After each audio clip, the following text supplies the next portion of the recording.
turma, sejam todos bem-vindos. Professor Alex, disciplina Química. E hoje nós vamos começar a falar sobre as propriedades periódicas dos elementos, certo? Vamos focar hoje em uma propriedade chamada de raio atômico. E aí nós vamos ver como esse raio atômico ele se comporta, né, dentro da família e dentro do período na tabela periódica. Vem comigo. Bom, propriedades periódicas, o que são? São aquelas que, à medida que o número atômico aumenta, assumem valores semelhantes para intervalos regulares, isto é, repetem-se periodicamente. Olha só, como primeiro exemplo, nós temos aqui o número de elétrons na camada de valência, ou seja, quantidade de elétrons na última camada do átomo, né? Camada de valência, última camada do átomo.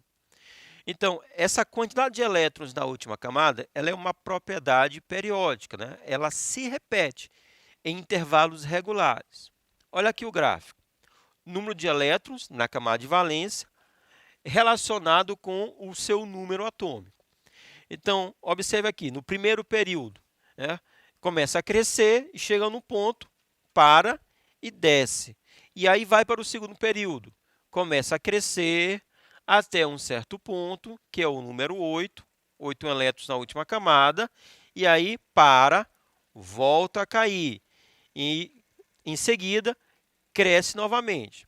Então, isso é uma propriedade periódica, que a cada intervalo de tempo, né, a cada intervalo, ele vai crescer até um certo ponto, cai e depois volta a crescer novamente.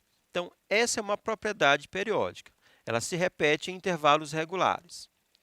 Bom, primeira propriedade que nós vamos estudar, turma, é o raio atômico. O raio atômico é sinônimo de tamanho do átomo.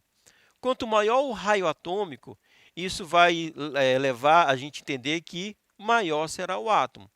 Quanto maior o átomo, por consequência, maior o seu raio atômico. Então, o que é o raio atômico? É a distância entre o centro do átomo, né, o núcleo, e sua camada de valência. Mais uma vez, camada de valência, turma, é a última camada do átomo. Como consequência do átomo não ser rígido, ou seja, não é uma esfera rígida, é impossível calcular o seu raio atômico exato. Por quê? O átomo ele pode receber energia, né? Os elétrons que compõem o átomo podem receber energia. E aí vão saltar para níveis eletrônicos maiores. Então, dependendo da condição, eu posso sim ter um átomo, fazer com que o átomo cresça ou que ele diminua. Então, o tamanho exato, né, a gente não consegue determinar. O que a gente vai conseguir determinar? O raio atômico médio. Então, para isso, olha só, olha aqui a figura. Então, nós temos aqui, estamos representando dois átomos de ferro, certo? E aqui nós temos o centro, né? O centro desses átomos, o núcleo. Então, o que acontece? A gente vai medir a distância de um núcleo para o outro. Por exemplo, essa distância aqui foi de 2,48 angstrom. O angstrom é uma medida, né, de comprimento para valores muito pequenos. Então, um angstrom vale 10 a menos 10 metros. Então, valores muito pequenos, porque são esses valores que nós podemos utilizar para o átomo. Então, a distância entre dois núcleos, 2,48 angstrom. O raio atômico médio do ferro será esse valor dividido por 2, será a média desse valor. Então, 2,48 dividido por 2, 1,24. Então, isso quer dizer que, de forma média, o raio atômico do átomo de ferro vale 1,24 angstrom. Bom, como se comporta o raio atômico do átomo? De uma maneira geral, para compararmos o tamanho do átomo, devemos levar em conta dois fatores. Então, para o raio atômico, a gente vai considerar duas situações. Primeira situação, a quantidade de camadas ou níveis eletrônicos. Segundo fator, o número de prótons, que vamos chamar de carga nuclear, porque os prótons eles estão localizados onde? No átomo, no seu núcleo, por isso, carga nuclear. Então, dois fatores: a quantidade de níveis ou camadas e a quantidade de prótons do átomo. Vamos olhar cada um deles, tá? O raio atômico na mesma família. Então, em uma mesma família, o tamanho do átomo geralmente aumenta à medida que aumenta o número de níveis ou camadas, certo? Então, olha só, o berílio tem nível 1s2, 2s2, dois níveis, duas camadas eletrônicas. O magnésio, número atômico 12, 12 elétrons, fazendo sua distribuição, 1s2, 2s2, 2p6, 3s2, três camadas eletrônicas. O cálcio, número atômico 20, fazendo a distribuição, 1s2, 2s2, 2p6, 3s2, 3p6, 4s2. Olha só, quatro camadas. Berílio, duas camadas. Magnésio, três camadas. Cálcio, quatro camadas eletrônicas. Então, quem vai ter o maior raio atômico? O cálcio. Por quê? Porque apresenta mais camadas eletrônicas. Ou seja, a distância do núcleo do cálcio até a quarta e última camada é maior do que em comparação ao berílio, que só tem duas camadas. Então, quanto mais camadas eletrônicas, maior será o raio atômico. Por isso que na família de cima para baixo, eu tenho o aumento da quantidade de camadas. Então, quanto mais para baixo estiver localizado o elemento naquela família, maior será o seu raio atômico, certo? Quis até representar aqui por meio dessa figura. Então, o cálcio, por ter quatro camadas, vai ter um raio atômico maior do que os outros elementos. Show? Então, na família, o raio atômico aumenta de cima para baixo. Por quê? Porque, nesse sentido, está aumentando a quantidade de camadas eletrônicas. Berílio, duas camadas. Magnésio, três camadas. O cálcio, quatro camadas eletrônicas. Então, a distância do núcleo até a última camada para o cálcio é maior do que nos outros elementos. O raio atômico na mesma família. Então, o raio atômico nas famílias, quanto maior o número atômico, maior o número de camadas, maior será o raio atômico. Quanto mais camadas, maior o raio atômico. O raio atômico na mesma família, olha só. Cloro, família 7A, ou grupo 17. Terceiro período, 3 camadas. Bromo, também da família 7A. Quarto período, 4 camadas. Pergunta: quem tem o maior raio atômico? Quem vai ter o maior raio atômico, já que eles estão localizados na mesma família, que é a família 7A, é aquele elemento com mais camadas, certo? Então, que fique bem claro, turma. Quanto mais camadas eletrônicas, maior será o raio atômico. Então, aqui o bromo, por possuir 4 camadas, ele vai ter o maior raio atômico. Agora, saindo da família e indo para o período. Em um mesmo período, os átomos apresentam o mesmo número de níveis, Os elementos que estiverem, por exemplo, no terceiro período, isso quer dizer que todos vão ter 3 camadas eletrônicas, 3 níveis de energia. Porém, à medida que aumenta o número de prótons, que é a carga nuclear, aumenta também a atração sobre os elétrons. Por que disso, turma? Porque os prótons têm carga positiva e os elétrons têm carga negativa. O que nós sabemos? Nós sabemos que positivo atrai negativo, ou seja, prótons atraem elétrons. Então, à medida que aumenta o número de prótons, a carga nuclear, aumenta a atração sobre os elétrons. Prótons positivos atraindo os elétrons negativos. Por esse motivo, geralmente ocorre uma diminuição no tamanho dos átomos. Quanto maior for essa atração, ou seja, quanto mais prótons, maior será a atração com os elétrons. Então, quanto mais prótons, mais atração para com os elétrons. Essa maior atração vai fazer com que esses elétrons se aproximem do núcleo. Se os elétrons lá da última camada se aproximarem do núcleo, essa distância irá diminuir. E se essa distância diminui, bingo, o raio atômico diminui.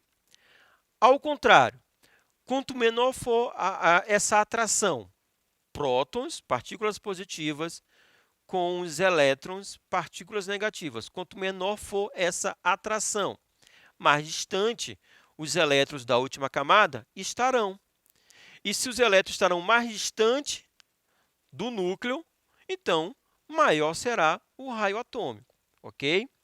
Por isso que, à medida que diminui a quantidade de prótons, ou seja, diminui o número atômico, aumenta essa distância, aumenta o raio atômico. Então, a gente vai observar que na linha horizontal, ou seja, no período, o crescimento do raio será da direita para a esquerda, porque nesse sentido diminui a quantidade de prótons, diminui o seu número atômico. Então, em um mesmo período, o raio atômico no mesmo período, quanto menor o número atômico, isto é, quanto menos prótons o átomo tiver, então menor será a atração núcleo-elétron, ou seja, menor atração partículas positivas pelas partículas negativas. Então, maior será o raio atômico. Quanto menor o número atômico, maior o raio atômico. Vamos lá. Sódio e cloro. Quem vai possuir maior raio atômico? Olha só. Sódio, 3 camadas. Fizemos a distribuição eletrônica, 3 camadas, 3 níveis. O cloro, número atômico 17. Fazendo sua distribuição eletrônica, também vamos observar 3 camadas. O que isso quer dizer, turma? Quer dizer que eles estão localizados no mesmo período, no terceiro período, por apresentarem 3 camadas eletrônicas. Então, ambos possuem o mesmo número de camadas. O que vai diferenciar? Vai diferenciar o número atômico, né? O sódio tem número atômico 11, o cloro tem número atômico 17. Então, o sódio tem número atômico menor do que o do cloro. Então, ele vai exercer menor atração sobre as camadas, principalmente sobre a última camada eletrônica. Então, quanto menor for essa atração, isso vai gerar o quê? Isso vai fazer com que o sódio tenha maior raio atômico do que o cloro, certo? Sempre nós vamos comparar 2, 3 átomos ou mais, para saber quem tem maior maior raio atômico. Então, se eles apresentarem, a mesma quantidade de camadas, estiverem no mesmo nível, ou seja, no mesmo período, qual é o fator que vai decidir, que vai desempatar? A quantidade de prótons, ou seja, o número atômico. Quanto menor o número atômico, maior será o raio do átomo. Portanto, olha só, na tabela periódica, observando as famílias e os períodos, o que a gente vai constatar? Que o raio atômico ele vai crescer de cima para baixo. Por quê? Porque, nesse sentido, está aumentando a quantidade de camadas eletrônicas. Quanto mais camadas, maior será o raio. E, no período, os elementos estão no mesmo período, na mesma linha horizontal. O que a gente vai observar?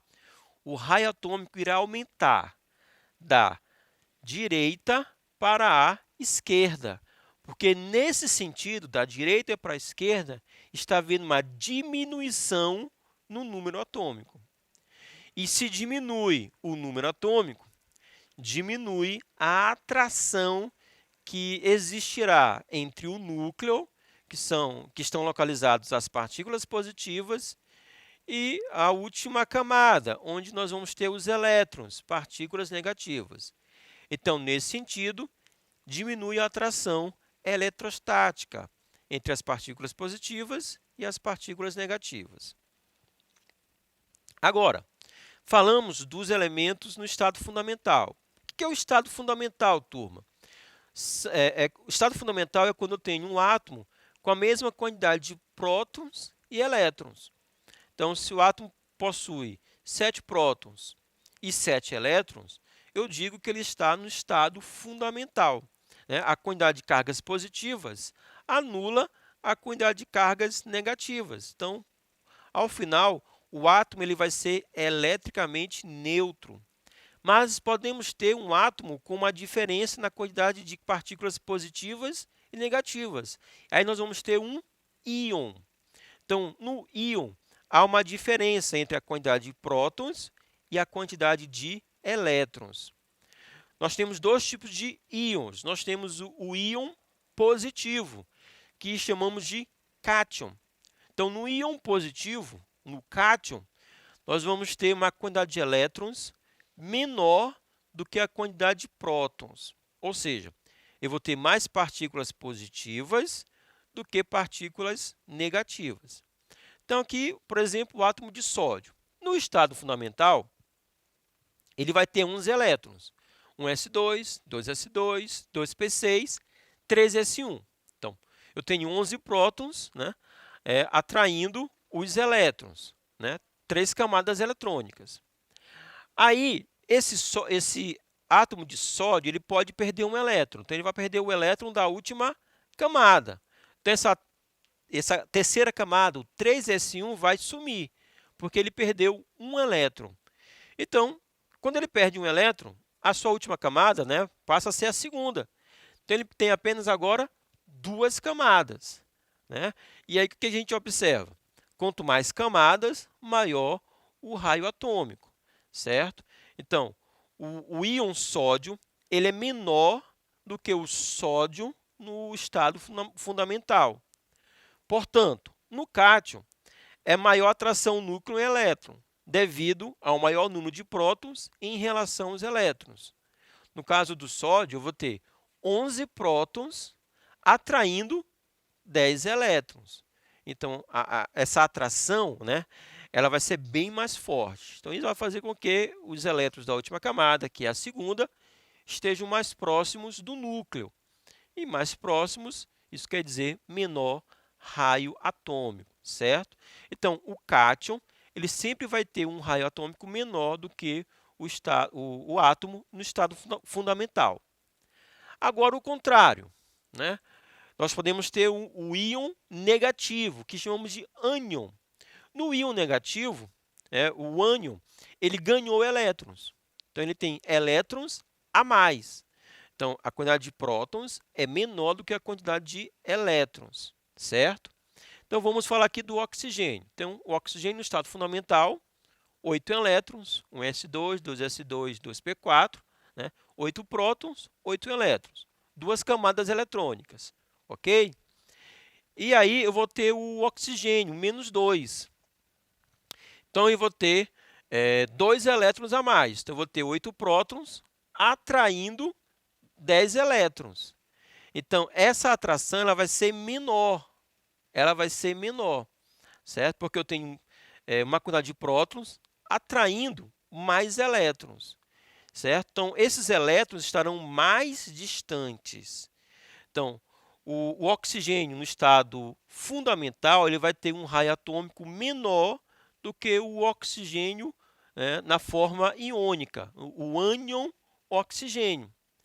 Então, no átomo neutro, é maior atração núcleo e elétron, devido à igualdade no número de prótons e elétrons. Então, o raio atômico no estado neutro, ele vai ser menor do que no ânion. Então, todo ânion ele vai ter um raio atômico maior do que o átomo no estado fundamental. Certo, turma? Vamos aqui recapitular um pouco. Raio atômico é a distância média entre dois núcleos dos átomos. Então, eu pego dois átomos e pego a distância média. Esse raio atômico ele cresce na família de cima para baixo, porque, nesse sentido, aumenta a quantidade de camadas eletrônicas. E, no período, já que eles apresentam a mesma quantidade de camadas, no período, o crescimento vai ser da direita para a esquerda, porque, nesse sentido, diminui o número atômico. Obrigado e até a próxima.